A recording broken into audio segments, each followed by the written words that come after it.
بيبدأ فيلمنا بواحدة اسمها إلينا وهي راكبة مع أبوها وبيكونوا رايحين البيت، وبيوقف أبوها العربية وبينزل لواحد وبيكون متضايق منه جدا وبيديله فلوس. فبتراقب إلينا الموقف وهي في العربية، وبعدها بيوصلوا للبيت وبينزل أبوها من العربية وبيشيل إلينا وبيحطها على الكرسي الكهربائي بتاعها، وده لأن إلينا عندها شلل وهنعرف السبب كمان شوية. بيحاول أبوها طول الوقت إنه يتكلم معاها ويضحكها ويفرحها، لأنها مش بتكون طايقاه ومش عايزة تتكلم معاه أساسا، ولا طايقاني ولا طايقة أي حد. وبيكون الكلب بتاعهم ذكي جدا بيقدر يعمل حاجات كتيرة، لكنها بتقوله إنها مش عايزة حد معاها في الشقة، وكمان مش عايزة الكلب ده. بيحاول يقنعها إنه هو هيساعدها، وبيصفر للكلب علشان يجي يفتح النور وبيفتحه فعلا، وبيفرجها أبوها على الشقة وبيقول لها إنه ظبط الشقة كلها علشان تقدر تستخدمها، وبيكون رابط أوقر الباب بحبل تقدر تفتحها، والكلب كمان يقدر يفتح لها الابواب عادي. وبتوصل عند السلم وبيقول لها انه كمان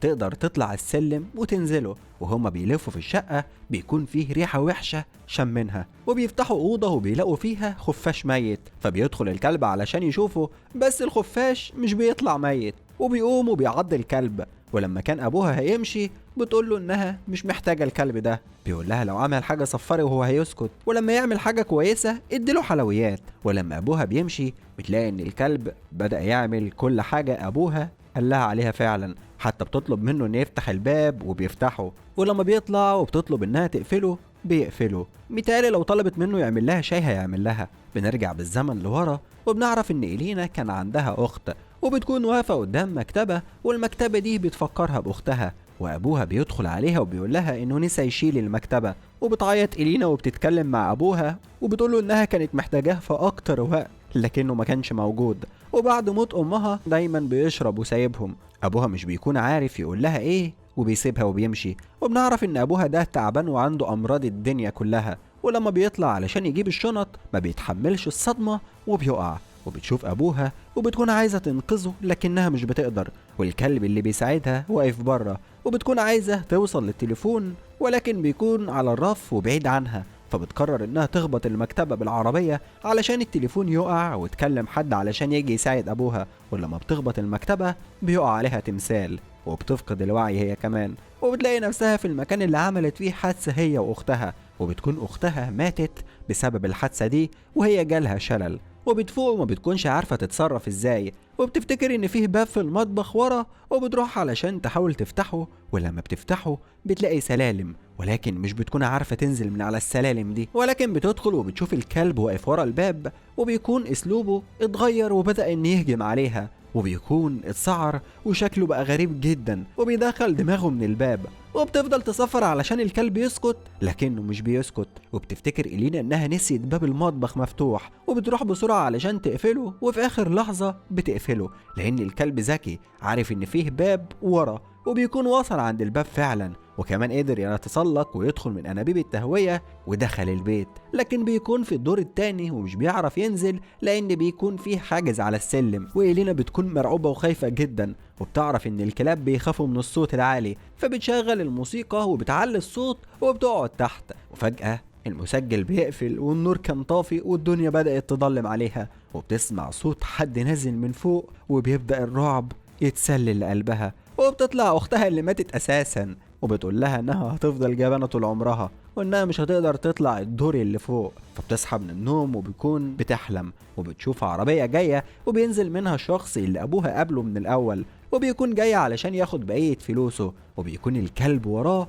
وبتحاول إلينا انها تحذره من الكلب لكنه مش بياخد باله، والكلب بيهجم عليه وبيعضه، وبيقدر ان هو يطعنه بالسكينة. وبيدخل بسرعة للبيت لكن خلاص بدأ ينزف، ومن قوة الكلب بيزق الباب وبيدخل وراهم. وبتهرب إلينا وبتدخل وبتقفل الأوضة، لكن باب الأوضة بيكون ضعيف جدا والكلب لسه وراها. وبتجري بتدخل الحمام وبتسد الباب بالكرسي الكهربائي، وبتفكر إلينا إنها تديله منوم من الدواء بتاعها، وبتحطه في الحلويات اللي بيحبها وبتزقها من تحت الباب. وفعلا الكلب بيدوخ شوية وبينام، وبتطلع من الأوضة وبتشوف الراجل اللي دخل البيت وهو مرمي على الأرض، وكمان بتشوف الكلب اللي نايم. وبتروح ناحية السلم الكهربائي وبتطلع الدور اللي فوق، ولما بتطلع بتزق الحاجز وبتقفل السلم علشان الكلب ما يطلع لهاش فوق، بس بتلاقي ان الكلب قدامها ورا الحاجز وعمال يشد في الكرسي، لكنها قدرت انها تزقه، وبتكون واقفة قدام غرفة اختها ومش بترضى انها تدخلها،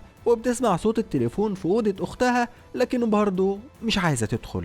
وبتدخل غرفة ابوها وامها وبتسمع صوت الحيوان الصغير بتاعها، لكن بيكون الكلب عضه ونقل الشراسة ليه وبيهجم عليها، وهي مش بتكون عارفة تعمل ايه لانها مشلولة تماما، وبتجري بالكرسي وبتخبط في الحيطة وبيقع الحيوان ده، وبتقدر انها تتخلص منه، ومش بيكون عندها حل غير انها تدخل أوضة أختها. وفعلا بتدخل وبتستخدم التليفون وبتحطه على الأرض وبتحاول إنها تستخدمه، لكن برضه مش بتعرف، وبترن على رقم تاني وبيكون رقم مطعم، مش بيفهم هي عايزة إيه بالظبط. فبتتضايق إلينا إنها عايزة تعمل أي حاجة، وبتروح ناحية الشباك وبتلاقي جواب، ولما بتفتحه وبتقرأه بتعرف إن أبوها كان تعبان جدا وعنده أمراض الدنيا، وكان نفسه يعيش آخر أيامه معاها ويسعدها قبل ما يموت ويعوضها عن اللي كانت فيه كله. فبتحزن إنها كانت بتعامله معاملة وحشة وقاسية، وبتتضايق إلينا وبتقرر إنها تموت نفسها،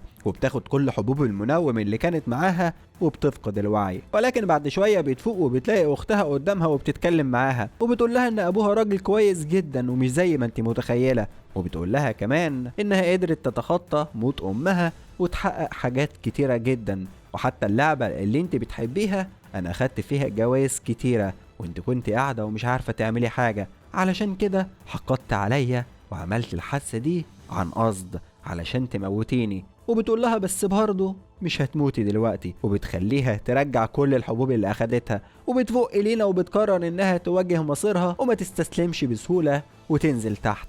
ولما بتنزل بتقرر إنها تولع في الكحولات بتاعت أبوها علشان تولع في الكلب، لكن الكلب الذكي بيجي من الباب التاني وبيهجم عليها، وبتفضل إنها تدافع عن نفسها وبتخبطه بالكرسي وبتحاول إنها تثبته في الكرسي، وبتوصل لحد الباب وبترمي نفسها بالكرسي والكلب كمان فيه، وبتقع من على السلم، وبيكون الكلب اتجرح كتير جدا ومش قادر يقوم. وبتكون إلينا على الأرض وبتفتكر إنها فعلا كانت تتمنى موت أختها، وبتيجي كلاب الجيران علشان تنقذ إلينا وبتهوهو جنبها بصوت عالي، وبيجي واحد من الجيران وبينقذها وبيشيلها في عربيته علشان ينقلها للمستشفى بعد ما قررت إنها تواجه مصيرها. وبس كده.